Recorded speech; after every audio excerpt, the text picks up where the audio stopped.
Hi, Rhoda. Good evening, Rhoda. How are you? Ve- All is well. Yes, in the UK, and now I work in the pharmaceutical industry running clinical trials in oncology of new drugs for cancer patients. So that's my 9 to 5, but I have a 5 to 9. And that's really around writing. That's always been a passion of mine. So I'm a freelance editor and content writer. So right now, Derek and I have this labor of love that we've been working on. First of all, his biography about how he became, his rise to becoming, along with Rudi, one of the pioneers of the black hair industry in the UK. And we're really excited about that project and getting it done, and then opening the door to telling other stories, of black hair. I'm sure you've heard of some of Derek's tales in the industry and his rise in the industry. So it's really just I really am passionate about bringing our stories to ourselves initially, but to the rest of the world, because there are a lot of stories about us that people overlook and don't know about. And so I do that primarily through editing. I'm a And hello everybody. Really nice to be on this platform with all of you. I joined when Beryl was talking about her interest in what Derek does and feeling authentic with going natural. It really resonated with me when I got to a point in my life when I decided to just go natural. It came with a lot of freedom, but I must say that it's also very challenging keeping your natural hair. So I would like to hear from Eric, or anyone, some ideas and tips. Yeah, so Called Women Power Renewal. So the next few moments, I can ask my colleague Derek Clement to talk about the work that Derek Clement Hair Care System does as it relates to African women, and the whole empowerment agenda as well. So over to you, Derek. Yeah, good evening, guys. This is indeed a very, in fact, a beautiful moment in our history. And if we are, so I'll just jump straight into it. I'm Derek Clement. I've been doing hairdressing for over 30, 40 years, practically. And it's really fitting. This occasion is quite fitting simply because when you think of hair, you think of, in fact, any hair styling and hair tools, as a matter of fact, originated from Africa. So we have to give credit to our ancestors for being that creative. And of course, everybody else would have either plagiarized or misappropriated our hairstyles and our tools. And not only one thing that sticks out in my mind very, very clearly, and I'll jump forward a bit. During this dreadful trade called the slave trade, our women and our people had the amazing insight to design, because of course once we were nabbed and we were taken from our homes in Africa, our hair was played a fundamental part in terms of our survival. And so what we found that our women during that dreadful journey was thinking of how escape routes and how they could then survive. And so it's interesting that they were able to design into the hair maps and codes and signs and symbolisms to constantly guide the people to freedom. So you can well imagine in that dreadful era, what I tend to refer to as they were POWs. I tend not to use the word slavery. I think my people were actually prisoners of war. It was indeed a war that was taking place. And it's interesting, at every junction, every point, every time they had an opportunity, they would literally design those styles in the hair plait the styles in the hair, and that will then give our runaway slaves or runaway prisoners a direction where to go, where to meet up at night. And I think it's phenomenal. So I think our hair really stood the test of time, and here we are today. And I could see why it is the afro is regarded as something that's quite frightening, because it's defiant, isn't it? And so those who were participant in our struggle and our suffrage, they have this proverbial fear of afro hair. In fact, it is a term that people often refer to as afrophobia. So they obviously know why, because that hairstyle, that texture means an awful lot in terms of our survival. There's something about the afro hair that makes us defiant. And even when the sisters wear their head wrap, I see a couple of sisters on the platform tonight wearing the head wrap. That's also quite symbolic of who we are as a people. And so we can't talk enough about hair. Our hair means an awful lot to us. Okay, thanks for that. I'd like to now focus again around the cultural side. So. Now, yeah. Okay, yeah. So the well-being of your hair is somehow pegged to your overall well-being, and we talk about having a holistic approach. And since hair growth, so if you're going to support your immunity, you are indirectly also supporting the well-being of your hair, because the hair relies on nutrients. The hair relies on particularly sustainable nutrients to ensure that it's going to be healthy. And of course, as I said, the hair is what gives us our self-esteem, our confidence. Is that thing that when you see this, is what you see first is your hair.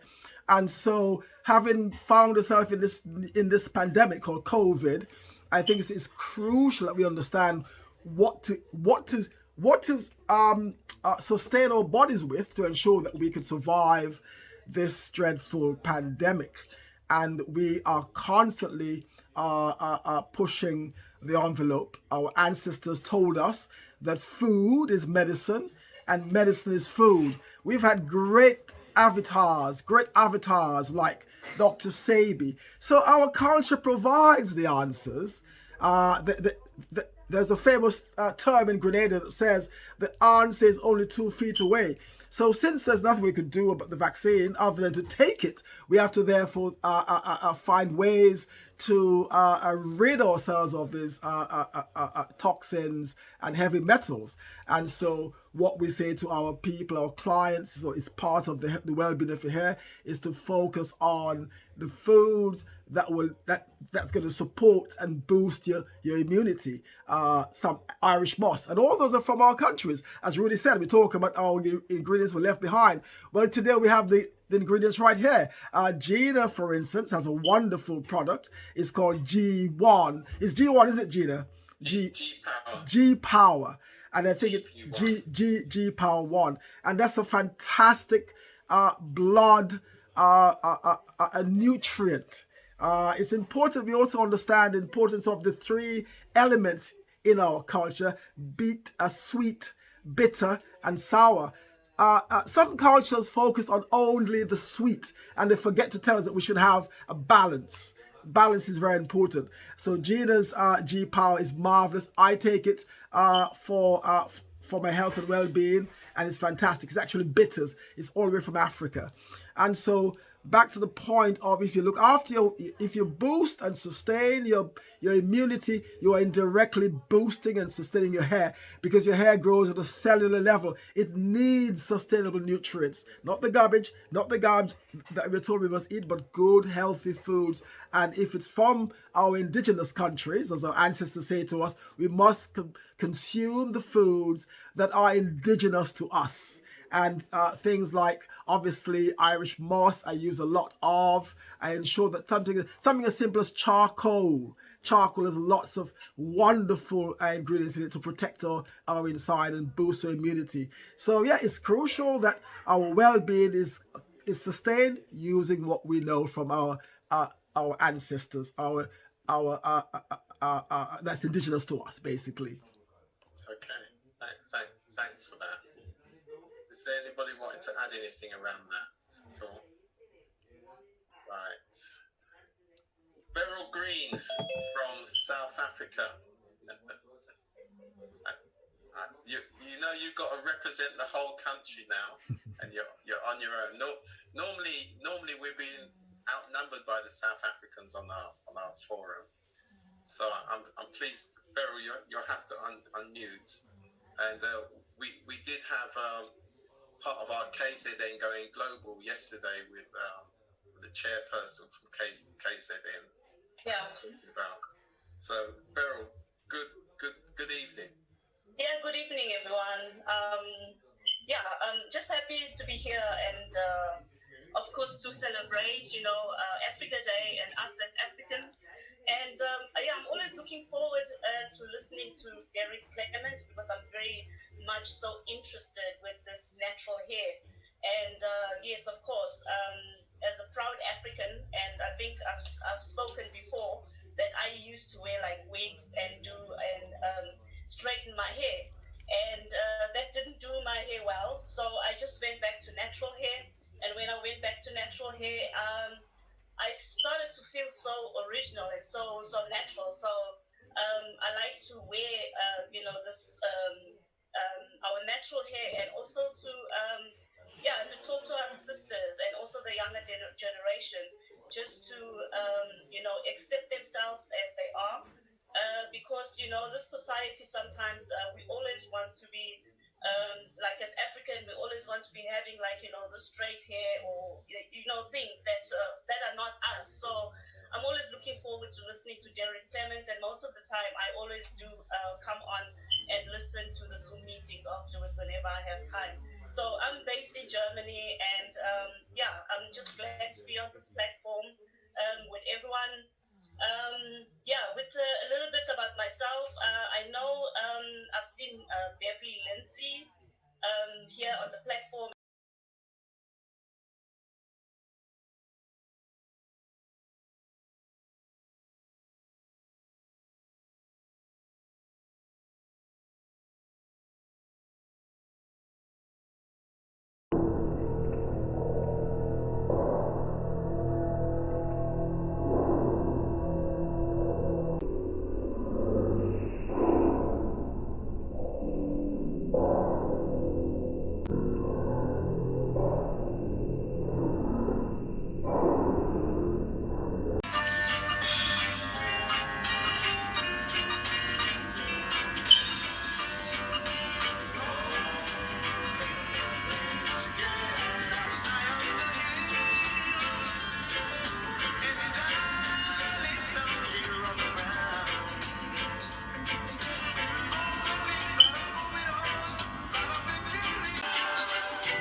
Yeah, blow dry the hair to give that diversity, to give that. So there you are. Isn't it interesting? That natural hair. This is Afro hair, as you saw, and that's the beauty of Afro hair, because you can actually, you get to enjoy the both textures. You can actually blow dry your hair dead straight. So one doesn't need to relax your hair.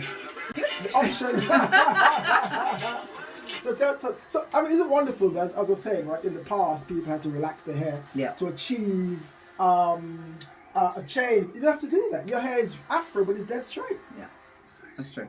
So give us a little synopsis of the hair. What's going on then? I think in years gone by, I did used to relax it, and I realised I didn't need to relax it. extra expense, extra burning of the scalp. Whereas this is, yeah, it's easier to maintain. We've gone shorter.